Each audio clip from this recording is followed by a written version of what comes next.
Elle ne ressemble à personne d'autre et c'est dommage pour les autres. Elle ne suit pas la mode, elle la crée. Isabelle Mergo. Bonjour. Et parmi les membres de son club, parmi ses groupies en pantalon, j'ai sélectionné un garçon qui pourtant ne porte pas toujours sur l'éternel féminin un regard indulgent. Laurent Baffy. Le plus mal embouché des machos, Jean-Jacques Perroni. Et de retour de Hong Kong avec une mine superbe et une flopée d'histoires asiatiques. Et notamment, on lui demandera tout à l'heure si c'est pour aller se faire polir le chinois qu'il a fait un aussi long parcours. Jean-Yann.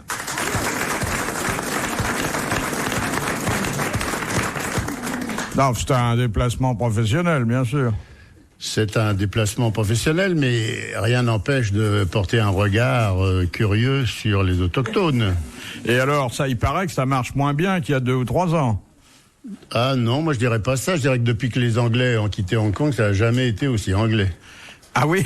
Parce que les Chinois font tout pour qu'on dise pas ça a changé, c'est plus occidental et tout. Alors il y a... Enfin, les affaires sont moins prospères, l'immobilier s'effondre, enfin, au moins... vous avez envie d'acheter un appartement à Hong Kong, évidemment, peut-être que c'est pas bien, mais en tout cas, il y a un modernisme qui... Un nouvel aéroport, déjà. Il y a un aéroport formidable, avec un truc qui m'a épaté, alors qu'il prouve vraiment qu'il y a des architectes qui sont quand même malins, c'est que le nouvel aéroport d'Hong Kong a été calculé pour que toutes les allées descendent. C'est-à-dire, vous n'avez jamais à pousser le chariot, ni en montant, à Roissy. Les ingénieurs français, qui sont des gros malins, se sont démerdés pour qu'on ait toujours des rampes à monter. On arrive épuisé, on peut pas y arriver. Où il y a des marches, il y a des tas de trucs. À Hong Kong, ça descend tout le temps. Alors, mais ça descend, mais ça doit monter à un moment donné, parce que ça peut pas que descendre. Celui qui veut faire l'inverse de descendre, il monte. Mais non, parce que celui qui veut faire l'inverse de descendre en partant, c'est qu'il arrive. Et ben pour celui qui arrive, ça monte alors. Celui qui arrive, c'est pas non, ils ont calculé comme dans les maisons dans le Midi où on a une maison de 3 étages avec un rez-de-chaussée, un premier et un second qui est toujours au rez-de-chaussée parce que les rues sont pas à la même hauteur. Ouais. On a donc calculé qu'à chaque fois qu'on arrivait à n'importe quel endroit de l'aéroport avec un chariot, ça descendait toujours. Donc on retient le chariot, on n'a jamais à pousser. Ça, c'est malin. Bien, je voudrais aussi vous...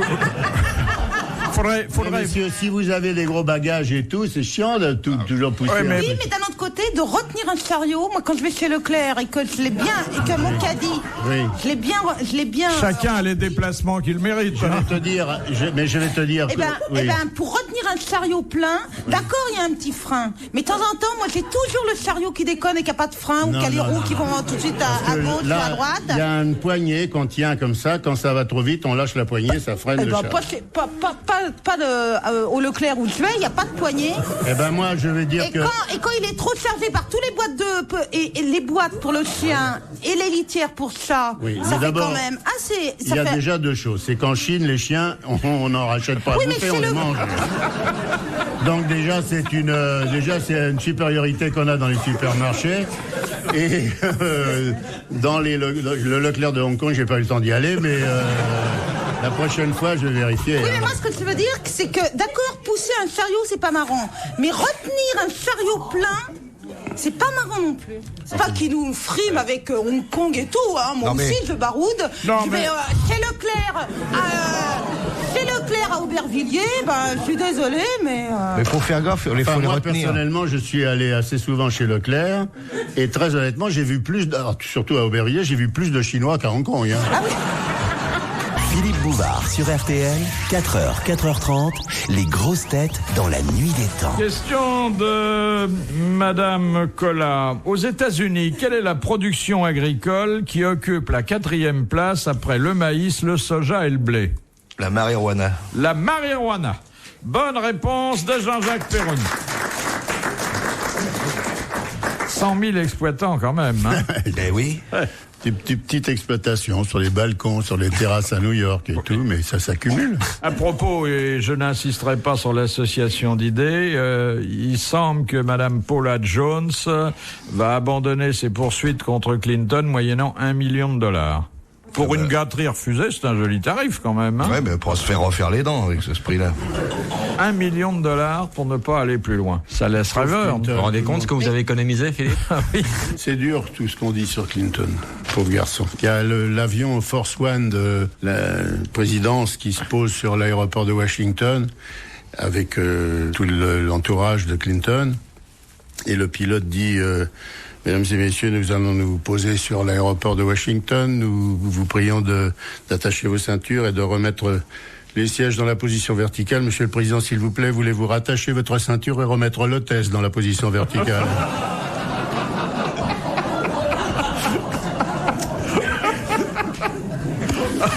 Et pendant que vous étiez en Asie, cher Jean-Yann, eh bien, le Viagra a inondé l'Europe. Ouais. Ah oui, c'est vrai, c'est sorti. Il y a déjà du Viagra chewing-gum en Roumanie, du chocolat Viagra en Suisse. Ça permet, si vous voulez... il y a le mec c'est l'anniversaire de mariage avec sa femme, ça fait 40 ans qu'ils sont mariés, il dit je voudrais bien lui faire une petite surprise. Ce qui lui plairait le plus, c'est que je la saute, alors il va tourner, ça fait 5 ans que c'est pas arrivé, alors il va trouver le médecin, il dit vous pouvez pas me donner du Viagra, c'est l'anniversaire de mariage, 40 ans avec ma femme, j'aimerais bien lui faire une surprise. Le médecin dit bien sûr, je vais vous donner du Viagra. Comment il faut le prendre? Prenez-le 1h30 avant, ça fait de l'effet 1h30 après. Donc lui il se dit je vais rentrer vers 6h30, je vais prendre le Viagra dans ma voiture, je vais arriver 7h, 8h, je vais sauter sur ma mère. Alors avant d'aller l'emmener dîner à 9h. Alors il rentre chez lui et il trouve un mot, la femme dit je suis allé chez le coiffeur, je rentrerai vers 9h, 9h15. Il dit merde, alors qu'est-ce que je peux faire là? Ça commence à faire de l'effet. Alors il appelle le médecin, il dit écoutez voilà, je l'ai pris il y a 1h30, ça fait de l'effet, qu'est-ce que je peux faire? Il dit ça dans 1 heure, ça vaudra plus rien. Hein. Mais vous pouvez pas rester comme ça, parce que là vous êtes dans un état intéressant, faut vous libérer. Eh oui, mais moi, avec qui? Je sais pas. Il dit, vous n'avez pas une amie, quelqu'un que vous connaissez? Je dis, non, j'ai personne. J'ai dit, vous n'avez pas une bonne? Il dit, si, mais avec la bonne, j'ai pas de problème.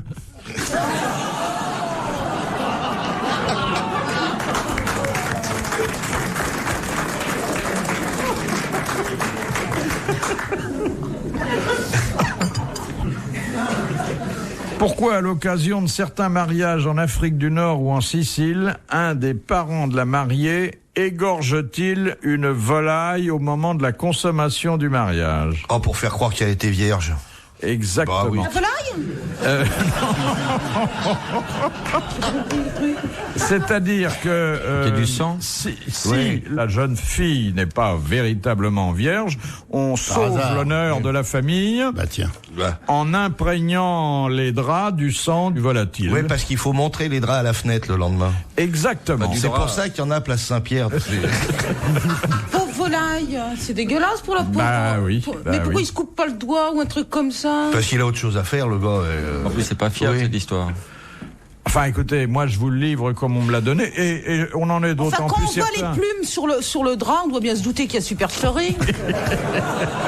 Non, parce que le mec, il a peut-être été tellement vaillant qu'il a crevé l'oreiller, en plus. Ah oui, mais là où ça peut se corser, là où ça peut se corser, c'est quand on trouve des œufs éclatés dans le lit. On peut se poser des questions. Si ça se trouve, le mec, il préfère se faire la volaille que la fille. Il faut choisir. Si la fille est une poule, on a besoin d'une volaille. Voilà. Mais enfin, ça s'est fait en France, hein, ça. C'est une vieille tradition. À l'époque, la virginité, c'était encore le petit capital. Vous vous souvenez, monsieur Yann, hein? Moi, j'ai pas vraiment souvenir de ça. J'ai pas été un grand défloreur, moi. Non? Oh non. Mais il faut montrer les draps. Je vous ai jamais vu dans les inaugurations, d'ailleurs. Non, mais je veux dire par là que je sais pas comment je suis tombé, mais ça avait souvent été fait avant moi. Et vous en conceviez de l'amertume? Pas du tout. Ah non, non. Non. Ah non, au contraire, le travail était facilité, il n'y avait pas d'angoisse, non. Tant que le monsieur était parti. Oui, il vaut mieux. Mais alors, Alors, faut montrer les draps à la fenêtre. Mais s'il a, je sais pas si il était pressé, le type, il la prend sur la commode ou des choses comme ça. Il monte la commode dehors. Ah oui. Il montre le truc où il y a du sang de volaille, c'est tout. Non, c'était pour savoir.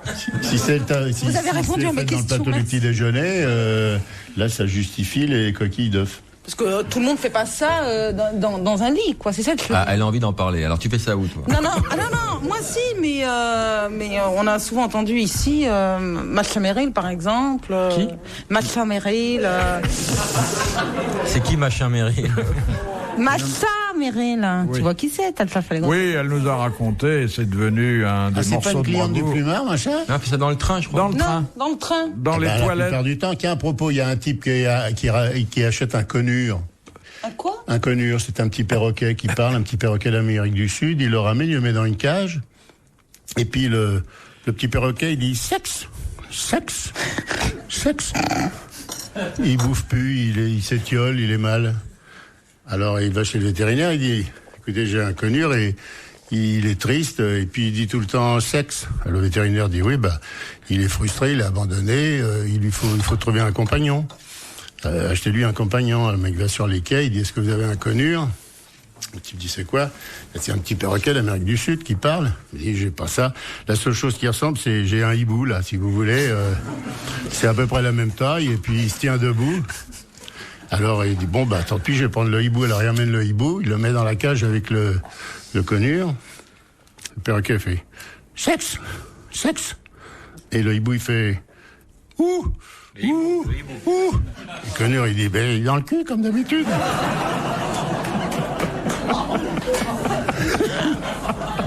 Elle est fraîche? Ah non. Oui. Si. C'est parce que vous avez parlé avant de choses qui vont évoquer ça. Moi maintenant on sait ce que c'est qu'un conure, quoi. On a appris un mot. Maintenant au moins on sait où ça se fait. Les grosses têtes dans la nuit des temps sur RTL de 4h à 4h30. À vous tous qui êtes sur les routes, RTL et les grosses têtes dans la nuit des temps vous accompagnent. Retrouvons sans plus attendre Philippe Bouvard et cette émission du 30 août 1999 avec Isabelle Mergo, Laurent Baffy, Jean-Jacques Perroni et Jean-Yann. Pourquoi, demande Monsieur Scran de Dunkerque, un homme ne peut-il pas féconder une femelle animale?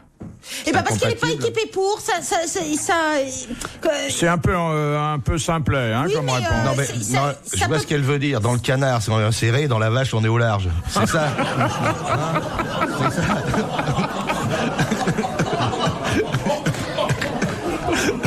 Non mais parce que le cheminement du spermatozoïde n'est pas le même et que ça va pas de la même façon fertiliser ou je sais pas parce quoi. Que c'est pas compatible. Oui, mais attendez. Il n'y a pas d'ovaire, il n'y a pas de truc comme ça. Il y a tout ce qu'il faut. Chez tous les animaux, même chez le crabe. Je sais pas. Parce que les types, ils ont du mal à fertiliser un crabe parce qu'ils ont peur. Moi, je vais vous dire franchement. Même dans une île déserte avec une langouste, tu n'y toucherais pas. Même si on en pince pour lui. Mais non, en fait, il y a une raison scientifique. Il y a des anticorps qui reconnaissent... Non, c'est plus simple que ça. Et c'est une question de température, Philippe? Non. L'ovule du crabe Oublions le crabe, qui est un cas un peu particulier. Animal, alors. De la vache. Je crois que oui, ça... Prenons une vache. Prenons un légionnaire d'abord. Prenons déjà un homme qui peut pratiquer ça. Prenons une chèvre et un légionnaire. Prenons le général de Latte de Tassigny, par exemple. C'est vrai qu'on n'a jamais vu un cabri avec des galons, c'est vrai. Oui, c'est vrai. Eh bien, si le sperme rentre dans l'ovule, c'est ça? Pour l'instant, j'ai bon. Oui. Eh bien, il a beau rentrer. On lui ouvre pas? Si, mais ça ne produit rien au niveau de la conception. Qu'est-ce que vous voulez savoir? Oui, ça va pas. Non, moi, je veux rien savoir parce que grâce à Monsieur Scran de Dunkerque, je sais pourquoi. C'est impossible. Mais je voudrais. Il peut pas rentrer. Non, mais non. Moi, si, vous avez déjà essayé? Non, mais si. Alors, comment vous pouvez l'affirmer? Comment vous le savez? Comment vous le savez de façon aussi sûre? T'as idiot tout rouge.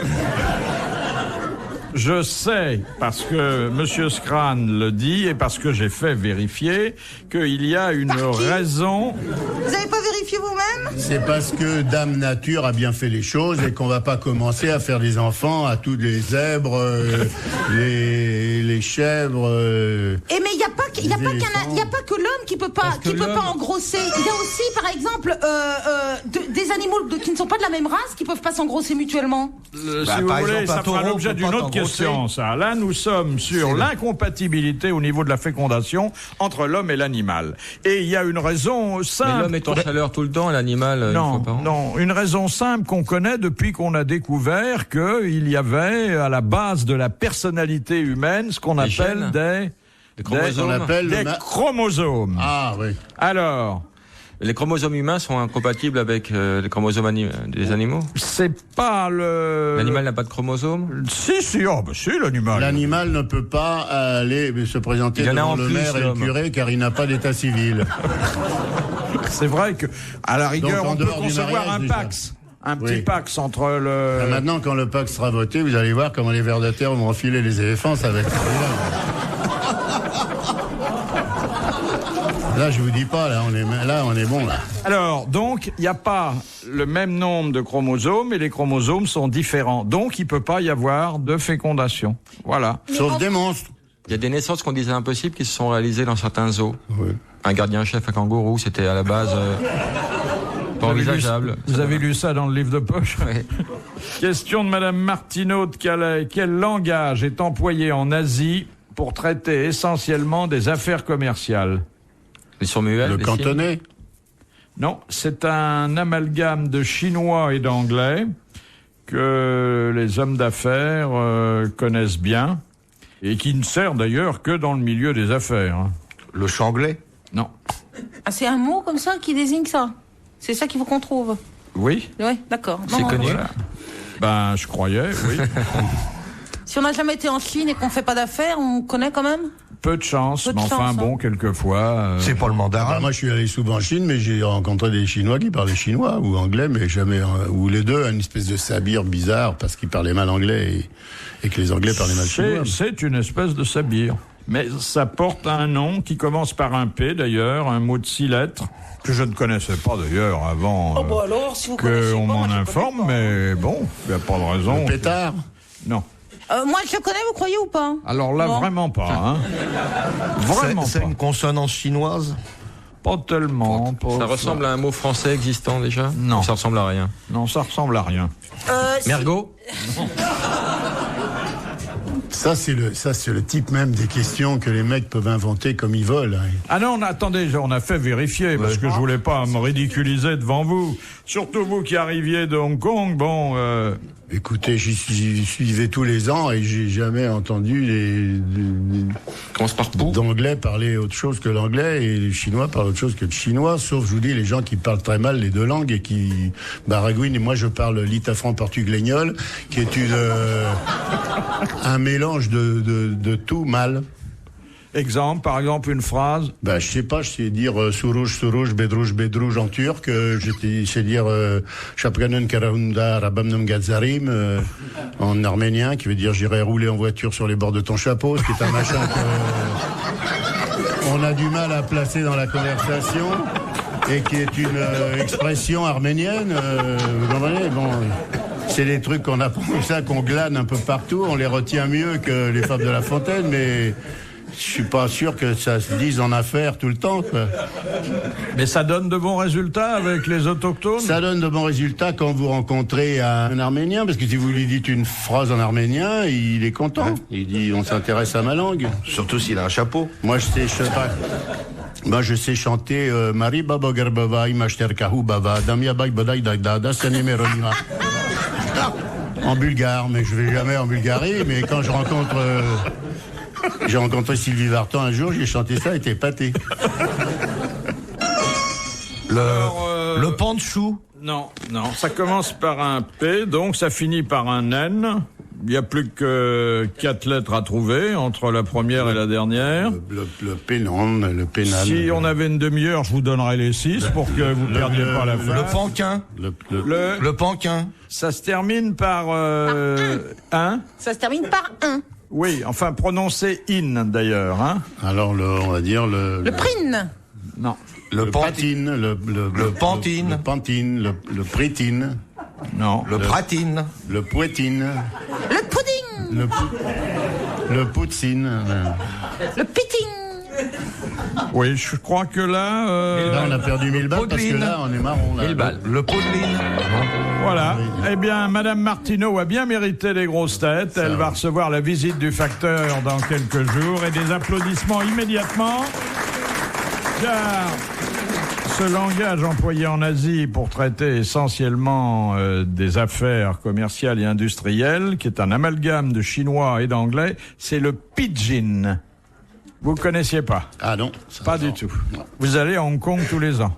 Oui, mais enfin, c'est pas la Chine profonde non plus. Hein. Non plus. Qu'est-ce que vous allez faire à Hong Kong tous les ans? Qu'est-ce que vous allez faire à Hong Kong? Je cherchais des produits. Du thé. J'aime beaucoup le thé chrysanthème, qui est très très bon en boule et tout. Bon, il y en a chez Leclerc aussi. Retrouvez les grosses têtes dans la nuit des temps à tout moment sur RTL.fr.